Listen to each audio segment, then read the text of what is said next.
Welcome to NHK World Direct Talk, interviews with leaders, visionaries, and pioneers who are shaping Asia and the rest of the world. Today, our guest is Ivana Chubbuck, a celebrated acting coach, best known for personally mentoring and teaching Hollywood stars such as Brad Pitt, Halle Berry, and Charlize Theron.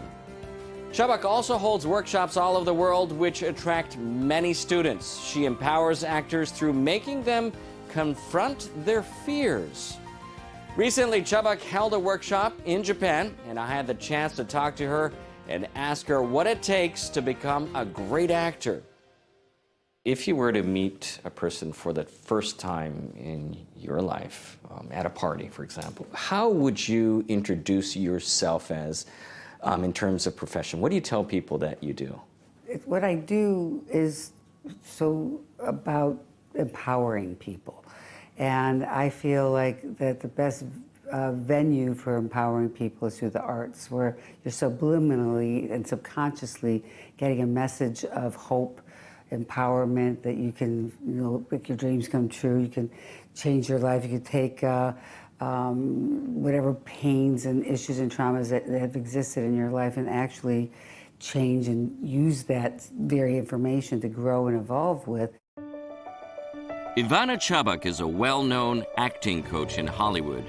She coached numerous stars, both new and veterans, helping them become award-winning actors. How did Ivana become Ivana? What was your childhood like that shaped you to who you are today? It was a bad childhood. I had like a very abusive mother, very physically abusive.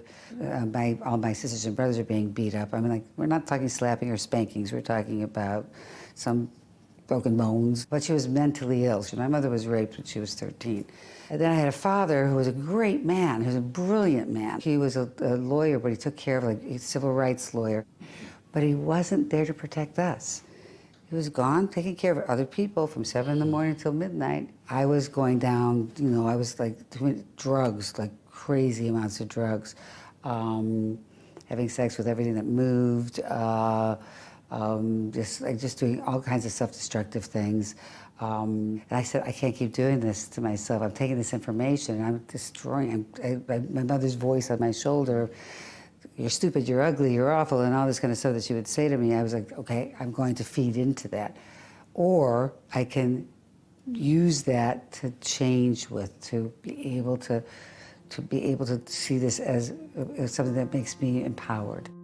Ivana started out as an actress, but soon she found her passion and true calling was in supporting other actors. Then when I started teaching it to actors and creating a technique over it, it became more of a habit. Because I started with, okay, I got to practice what I preach.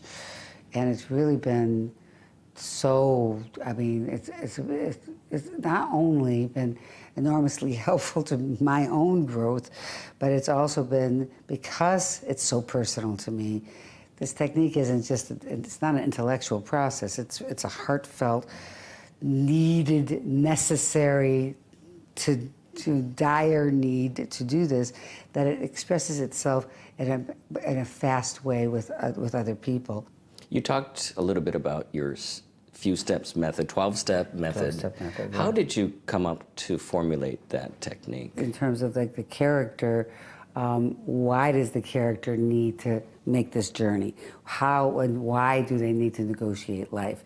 And that becomes our overall objective that is broken down into scene objectives. So you're telling many objectives that support the overall objective, and then all the other steps are based on personalizing them, so it becomes a journey of dire importance. And my whole basis of my technique is, don't take the information that most humanity is defeated by, but actually take that same information, the trauma, the insecurities, your fears, all those things that you consider as things that are bases of shame, bases of self-destruction, of self-loathing, and use that instead to actually empower and fuel your ability to overcome and win whatever it is that the character wants and therefore you want.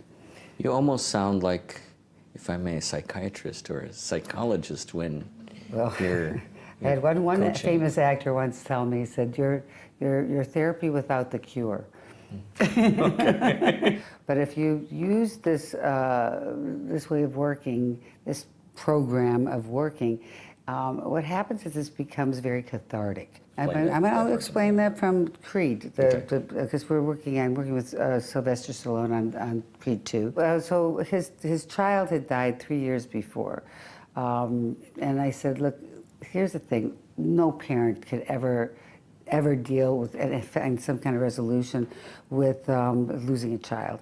And so we're going to use, as you know, Creed, the boy Creed, Adonis Creed is going to be, for all intents and purposes, a substitution for, and you read the books, you know what I mean, a substitution for your child, and so we can resolve that issue.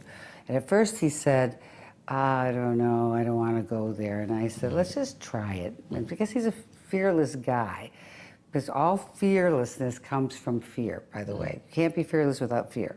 So he said, okay, let's do this. And that's very fearless to actually look at that and really face it down. So I said, look at me and find something about me that reminds you of your son.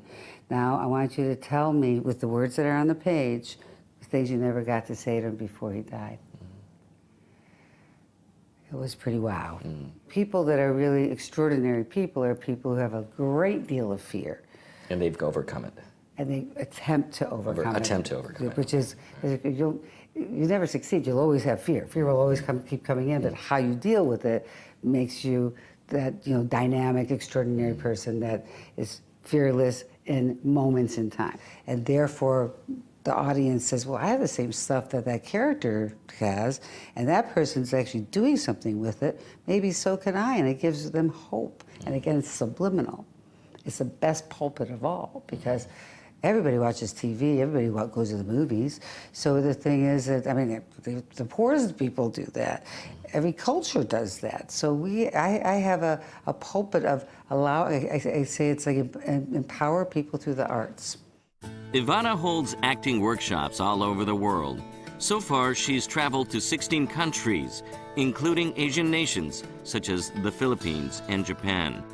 In 2004, she published a book called The Power of the Actor, which reveals all her acting techniques. The book has become a bestseller and has been translated into 14 languages. How would you describe how your classes go? I ask a basic question. It's like, you have a boyfriend right now, are you married?